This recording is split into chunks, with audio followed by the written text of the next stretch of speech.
Good evening everyone, welcome to Mr. Lee FX.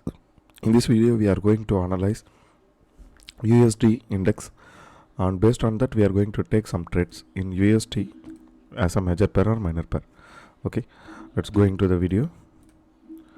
In 5-minute time frame, in dollar index you can see it was twice rejected by this biggest resistance here. Same time it made a double top. Whenever it breaks the shoulder area, there is a huge possibility of having a bearish trend. So depending on USD, we are going to take trades in USD paired currencies. In that USDCAD, USD Canadian dollars, you can see same thing happening in 5-minute time frame. See, twice it was rejected by this price 1.38107. Then it is going to be made a double top also. So we take it as a trading opportunity and we are going to analyze more in a bit larger time frame. In 1 hour time frame also you can see it again made a double top. So it also going to, if it breaks this area, it going to be in bearish manner.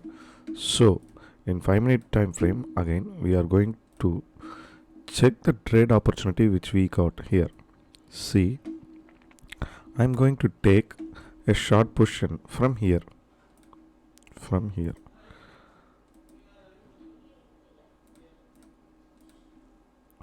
we are going to take a short position.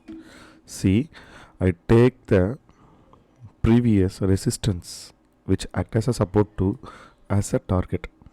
Then I going to take a previous biggest resistance as my, see, it acts as a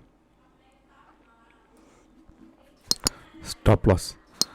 I'm going to use this, no, because previously it act as a resistance, here it got rejected. So we are going to take this trade with a risk reward ratio of 2:2, more than 1:2. Then you can clearly say it running nearby the resistance area. So if you entered nearby 1.38101, we can take stop loss as 1.38172, and the target of the target is depend on the money management, because this target is ultimate target. Whenever you can partially close before that too. Actually, depending upon my trading experience, I take 100 pips or 200 pips as a major target, but depending upon this technical analysis, we taking this as a major target 1.37935. Hope you guys enjoying this video. Please like, share, subscribe. Thank you.